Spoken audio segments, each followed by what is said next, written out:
Hi guys, samahan nyo na naman ako sa panibagong yugto na naman ng aking gagawin sa buhay. At ngayong araw nga ay magtuturok tayo ng kalabaw at bago nga makarating doon ay tingnan nyo muna itong napakagandang tanawin. Turok nga tayo ng 3 kalabaw dito at ang ating tinurok nga ay vitamin sabay na nga din pinurga. Gagamit na naman yung ating pagiging agriculturist guys at wag nga po itong gagayahin ng mga bata dahil nga delikado. Sa pagpupurga ay ganito nga yung ating ginagawa. Hi guys! Bago nga ako umalis ng bahay ay ganito muna yung mga ginagawa ko dito sa aking mga gamit na panturo. Halaga kasi na nasa-sanitize natin yung ating mga gamit bago nga gamitin para nga malinis at may iwasan na din yung pagkakaroon ng sakit. Ay na nga ako papunta doon sa aking tuturukan at kung makikita nyo nga ay berding-berding nga ng ating kapalagiran. Apo na nga nyan guys at nakakatuwa lang din dahil nga sa mga vlog natin ay nakikilala tayo na nagtuturok nga ng mga hayop. Papunta nga kami doon ay dumaan nga kami dito sa ilog. Dala-dala ko na nga itong mga gamot ko na pamorga at itong ating vitamins. Tatlo nga guys yung ating tuturukan kalabaw, 2 inahin, tapos nga itong isang turete at ito na nga yung una natin tinurukan ng vitamins.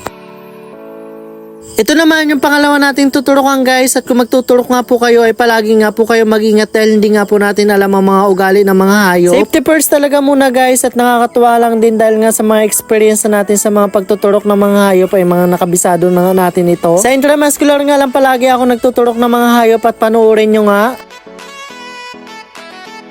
Kung sa pagbabitamins guys ay tinuturok natin, iba nga po dito sa pagpupurga at sinusubok ko nga para nga diretso sa loob ng katawan. Dito nga sa turete guys ay medyo nahirapan ako dahil nga matigas ang ulo at talaga namang napakahirap mahilahin ng dila. Palagi nga kapag ginagawa natin to na nagpupurga tayo ng mga hayop ay mabilis nga tayo kumilos at sinusigurado natin naman yung gamot ay nalulunok nila. Kaya lang kasi kung matatapon talaga yung pinurga natin at sisiguraduhin talaga natin na isupak natin ito sa loob ng bunganga. Papasalamat nga pala ako kay tatay guys dahil nga siya yung naging videographer ko at yung kapatid ko nga ay wala. Hindi na natin na-videoan yung isang kalabaw na pinurga at vitamins nga natin dahil nga nagwa-white. Share ko lang sa inyo guys, bago nga ako nagturok nung hapon ay ito muna yung mga ginawa namin nung umaga sa bukid at nagpitas nga kami dito sa Japan bukid ng mga pipino. Ano naman kasi yung araw ng pag-harvest at sabi ko nga palagi sa inyo ay isang araw lamang yung pagitan kaya nga wag sana kayo manood. Ito talaga ang buhay kasi namin guys sa Occidental Mindoro at talagang pagugulayan lang ang aming hanap buhay dito. At sa pool, pagugulayan na talaga kasi yung hanap buhay ng mga magulang ko.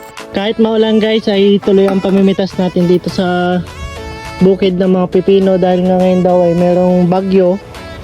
Ay buti na lang at wala dito sa atin, malayo ang bagyo kaya ito. Ganito guys, mamitas ng mga pipino sa taas, meron ding mga puti na nakukuha. Katulad nito, pwede ng kamayin na kuhanin. Ayan. Kung gusto nyong umorder guys, ari pa. Ba't kinakamayin? Hindi na kamayin.